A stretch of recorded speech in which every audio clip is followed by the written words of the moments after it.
So, today we're diving into a really provocative book called The Bogan Patriots by Dr. Dennis Price. And it asks this very uncomfortable question: who really pays the price for patriotism? And maybe more importantly, what happens when they just stop being willing to pay it? The author kicks things off with this incredible line from A Few Good Men, and he does it for a very specific reason. It just perfectly nails the core tension he wants to explore.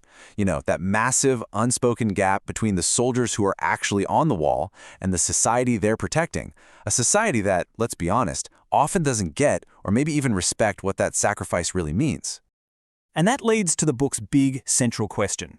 Dr. Price talks about watching these heated Australia Day debates back in 2026, where patriotic symbols were being dismissed as bogan or, low class. It really got him thinking. If a nation's elite openly mocks the very same people who would be called on to defend them, what kind of future is that country actually heading for?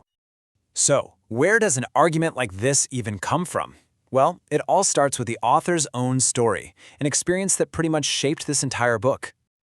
Okay, so picture this. It's the 1980s, and a young Dr. Price gets conscripted into the South African Army, and his mission? He's sent to fight in the border war against the ANC, a group that the apartheid government had officially branded as terrorists. The message he got was crystal clear: you are on the front lines defending our entire way of life. And then, wow. In less than a decade, his whole world just flips upside down. The terrorists he was literally forced to fight were unbanned, and by 1994, they weren't just free, they were the ruling party. All of a sudden, the cause he had risked his life for was completely, totally invalid. This left him with this deeply unsettling question: who actually benefited from my sacrifice? And, that really personal, haunting question, that's what fuels the entire core argument of his book. This idea of patriotism being used as a tool for exploitation. So Dr. Price comes up with this term, exploitative patriotism. Now he's very clear. Patriotism itself isn't the problem. It can be a noble thing.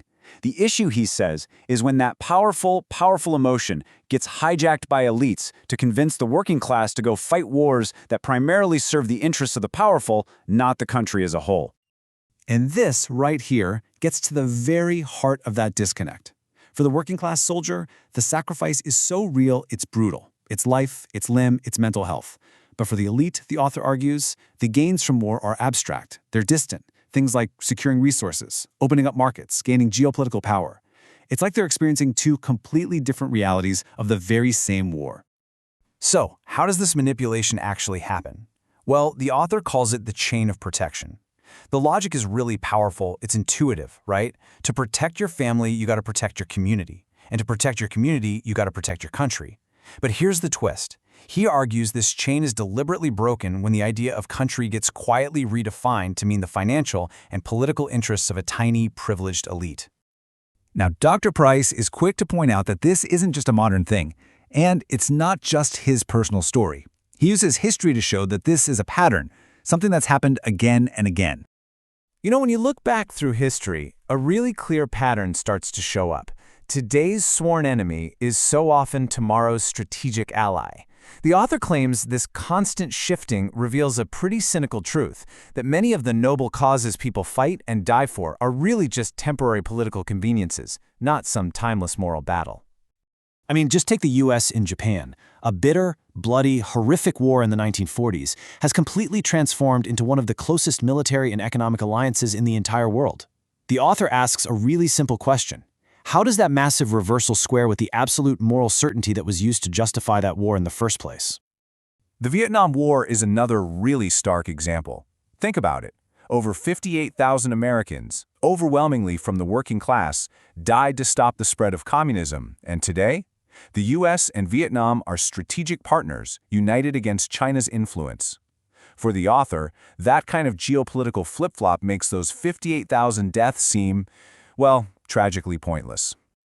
So this all brings us to the data.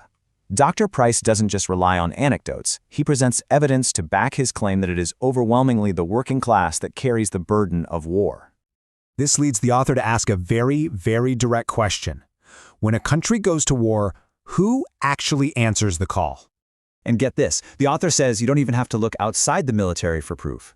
He calls the officer-enlisted divide a class system in uniform. You've got the officers who are typically from university-educated, wealthier backgrounds, and they're the ones making the decisions. And then you had the enlisted ranks, mostly from working-class families, and they're the ones who have to execute those decisions and bear almost all of the physical risk. So, you gotta ask, right? Why is it like this? Well, according to Dr. Price, it is absolutely not an accident. It's systemic. Recruitment campaigns are often laser-focused on the economic needs of working-class communities. For someone with fewer options, the military can look like a great path to stability. Meanwhile, the elite, they have other pathways. And let's not forget, historically, things like college deferments during the Vietnam War made it a whole lot easier for the wealthy to avoid service altogether.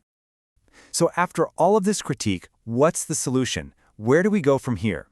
In the final part of his book, Dr. Price doesn't just tear the system down. He calls for a total redefinition of what patriotism should even mean. And he brings this argument right into our world today, looking at events like those Australia Day protests. He says they reveal a deep cognitive dissonance, which is basically a fancy way of saying a fundamental, unsustainable contradiction in how we think about our own country. And this is the core contradiction he's forcing us all to look at. How can a society reject its own national symbols, mock patriotism during peacetime, and then still expect those very same bogans to pick up a gun and die for them when a war breaks out? The author argues this is a dangerously unstable hypocrisy. So, to try and fix this broken system, he lays out 6 key reforms. Some are practical, like ending class-biased recruiting and demanding a public debate before any war.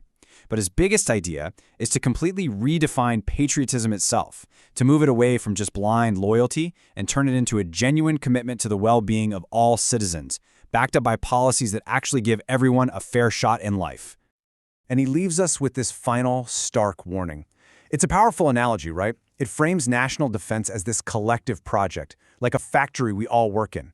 The author's ultimate point is that if the system stays this unbalanced, if the sacrifices aren't shared and the benefits aren't distributed fairly, we risk a future where the people who have always been asked to defend the nation might just decide it's no longer their fight.